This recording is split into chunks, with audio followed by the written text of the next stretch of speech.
dari kelompok 4. Pada kesempatan kali ini kami akan mengimplementasikan model pembelajaran kooperatif dalam pembelajaran fisika pada materi SMP. Selamat pagi anak-anak. Selamat pagi, Bu.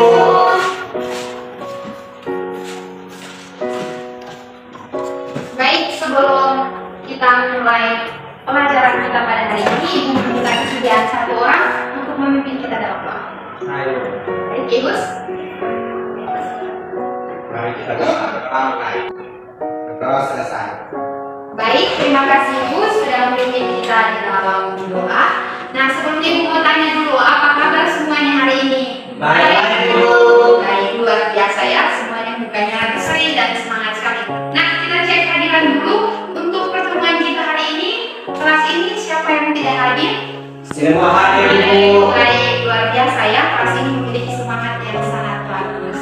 Nah, sebelumnya Ibu juga mau tanya nih, pertemuan kita pada minggu kali lalu kita membahas materi tentang apa? Saya, Bu, Ya, Gus? tentang pengukuran dan besaran.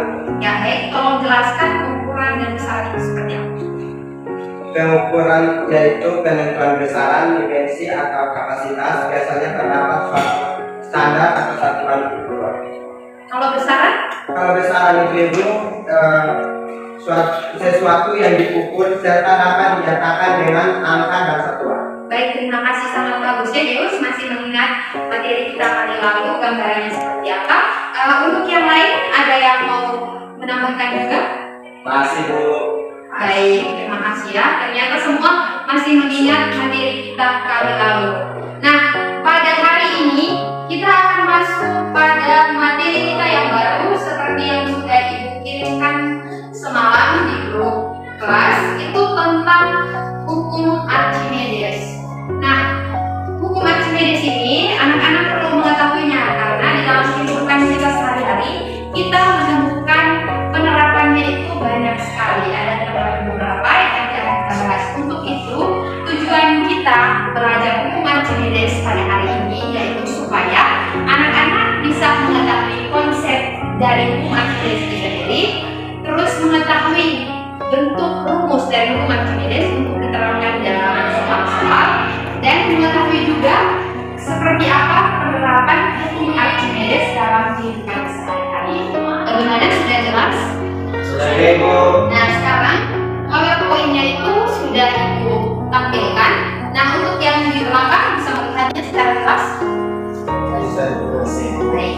Nah, tolong perhatikan juga buku halaman 8 pegangan tentang hukum Archimedes, dan juga diperhatikan di sini PowerPoint-nya. Nah, di sini ada beberapa topik yang kita mau bahas. Nah, yang pertama itu kita akan melihat tentang apa itu pengertian hukum Archimedes itu sendiri, dan kita masuk pada rumus, lalu kita akan masuk pada penerapan yang nantinya anak-anak bisa melihat dalam LKPD yang nantinya Ibu akan bahas. Nah, sekarang kita masuk pada topik pertama yaitu tentang pengertian dari hukum Archimedes. Sebelumnya kira-kira ada yang mengetahui apa itu hukum Archimedes? Saya, Bu. Baik, Yeri. Hukum Archimedes menyatakan bahwa gaya api yang di atas diberikan pada benda yang berenang pada lapisan cair, baik yang berendam seluruh atau sebagian, sama berat cairnya sama. Baik ya, penjelasan menjadi sangat jelas. Nah, sekarang Ibu mau tanya juga nih, kira-kira siapa yang menemukan hukum Archimedes? Saya, Bu. Baik, Asmi? Archimedes. Ya, baik. Ya, jadi yang menemukan hukum Archimedes adalah seorang ilmuwan yang bernama Archimedes. Nah, sekarang kita masuk lagi ke poin yang selanjutnya yaitu tentang rumus dari hukum Archimedes itu sendiri. Nah, sebelumnya kira-kira ada yang sudah mengetahui bagaimana rumus hukum Archimedes? Saya, Bu. Baik, Arni? Jadi ini rumus hukum Archimedes adalah FA sama dengan rho F kali V kali G. Nah, baik, betul sekali ya yang dibilang Arni bahwa hukum Archimedes itu yaitu di mana rumusnya FA itu sama dengan rho V dikali dengan rho F, mohon maaf, rho F dikali dengan V dikali dengan G. Bisa dilihat pada slide-nya sudah Ibu tunjukkan. Nah, sekarang karena sudah mengetahui tentang konsep dan rumus-rumusnya, sekarang Ibu mau membagi kalian dalam 2 kelompok ya. Nah, untuk pembagian kelompoknya Ibu sudah tulis di list di grup. Nah, jadi duduk masing-masing duduk berdasarkan kelompok yang sudah Ibu bagikan.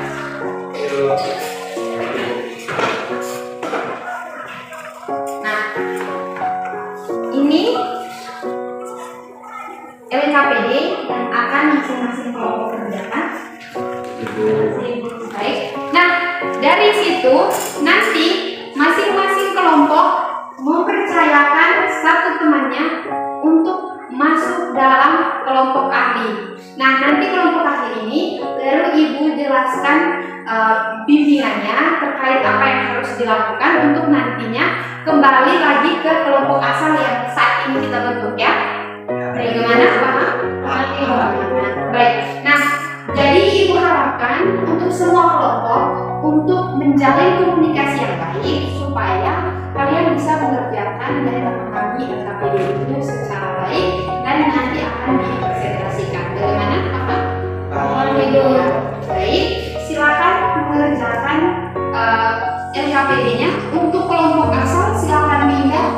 Untuk kelompok ahlinya silakan duduk bersama-sama kelompok ahli. Untuk kelompok ini kelompok ahlinya ya. Harus pindah dan duduk bersama ahli. Ya. Ya. Baik. Silakan lihat LKPD-nya sesuai dengan suruhan yang diberikan. Silakan dikerjakan.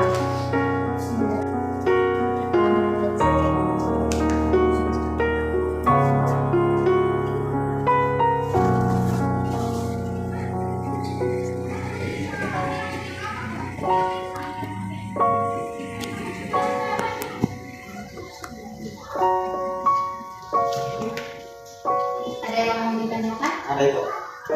Wah, baik. Jadi gambar ini nanti kalian akan mempresentasikan itu sesuai dengan instruksi ini. Kalian menjelaskan bagaimana itu posisi benda itu saat melayang, mengapung, gitu ya. Sudah dipahami?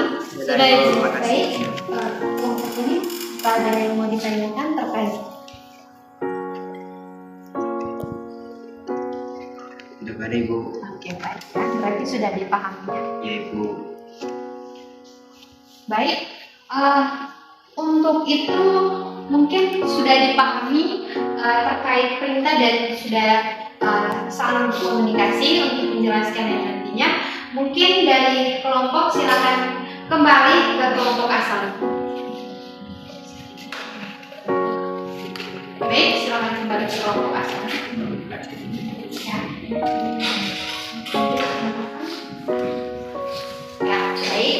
Nah, setelah itu tolong ya dari kelompok ahli yang tadi tolong diskusikan dan sampaikan apa yang kalian dapat dari kelompok tadi untuk nantinya dipresentasikan.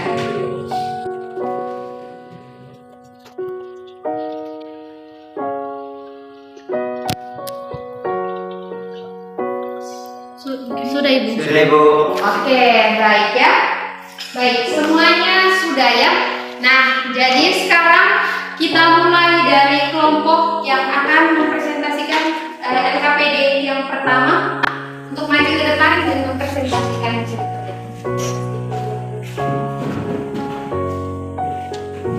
Baik, kami akan menjelaskan benda dalam seperti beres. Bila benda dicelupkan ke dalam jas air, maka ada 3 kemungkinan yang terjadi, yaitu tenggelam, melayang, dan terapung. Yang pertama, benda tenggelam. Benda disebut tenggelam dalam zat cair apabila posisi benda selalu terletak pada dasar tempat selesai benda. Terus yang kedua, benda melayang. Benda melayang dalam zat cair apabila posisi benda di bawah permukaan zat cair dan di atas dasar tempat zat cair benda. Dan yang ketiga, benda terapung. Benda terapung dalam zat cair apabila posisi benda sebagian muncul di permukaan zat cair dan sebagian terbenam dalam zat cair. Baik, itulah hasil diskusi kami.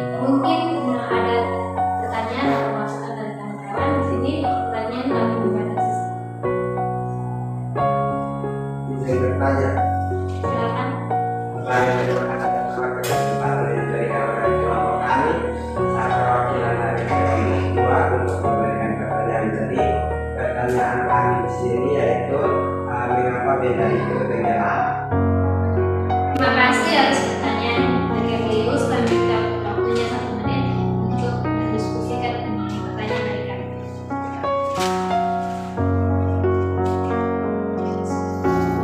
Oke, baik. Kami sudah menemukan jawabannya. Menurut kami, mengapa benda tenggelam? Karena benda disebut tenggelam apabila posisi benda selalu terletak pada dasar tempat dan cair. Bagaimana, Gaius? Oke, baik. Mungkin hanya ini hasil diskusi kami pada hari ini. Sekian. Berikan aku yang baik ya, presentasinya bagus sekali. Nah, sekarang kita lanjut ke kelompok yang berikutnya untuk KKP yang kedua. Ibu persilakan.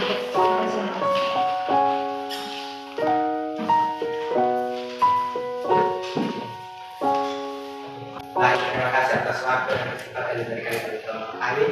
Di sini kami akan mempresentasikan hasil diskusi kami, yaitu tentang penerapan hukum Archimedes dalam kehidupan. Jadi untuk materi pertama kami, penerapan yang pertama yaitu kapal laut. Badan kapal laut berongga. Adanya rongga menyebabkan kapal laut dapat memindahkan air laut dengan volume yang besar, karena kayak di atas sebanding dengan volume air yang dipindahkan. Rongga tersebut menyebabkan kayak di atas menjadi sangat besar. Kayak inilah yang menahan berat kapal sehingga dapat diapit. Yang kedua itu ada kapal selam. Jadi pada kapal selam dia dilengkapi dengan tangki gerak terletak di atas lambung dalam dan lambung belakang. Sekian presentasi dari kelompok kami. Jika dari kelompok lain yang ingin memberikan kritik, saran atau pertanyaan, kami beri kesempatan.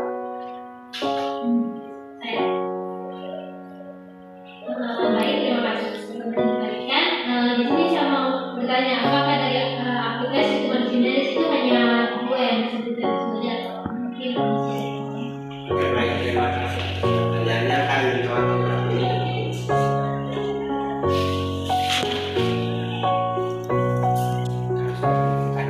Jadi kami akan menjawab pertanyaan yang diberikan. Baik, terima kasih. Sebenarnya itu penerapan itu ada 2, tapi kami membaca secara garis-garisnya. Jadi kami ada tadi sebut 2. Yang ketiganya itu jembatan potong. Dalam keadaan darurat, orang sering menggunakan drum-drum kosong yang membuat jalan.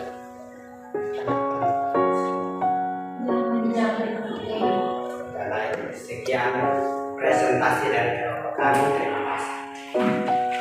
Baik, kita berikan aplaus untuk kelompok 2 yang sudah menyampaikan. Jadi Ibu berterima kasih sekali karena anak-anak sudah sangat memahami terkait LKPD yang Ibu berikan. Nah, dari sini Ibu mau menyimpulkan sedikit. Jadi dari yang kita pelajari, hukum Archimedes itu hukum tentang prinsip pengampungan di atas zat cair.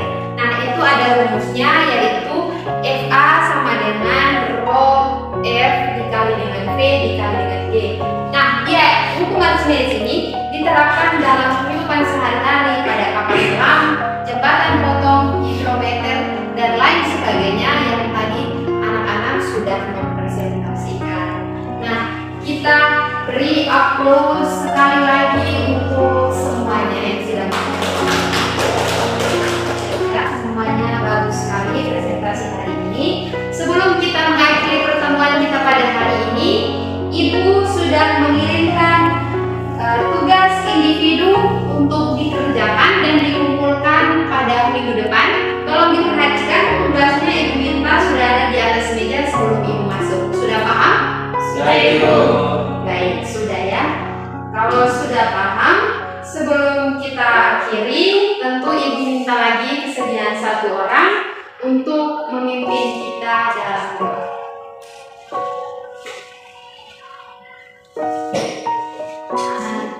Sebelum kita mengakhiri pelajaran kita, mari kita berdoa. mulai. Berdoa selesai. Baik, terima kasih Asni sudah mengirimkan doa. Ibu cuma mau pesan semangat terus belajarnya untuk kehadirannya agar bisa memahami setiap pelajaran yang diberikan.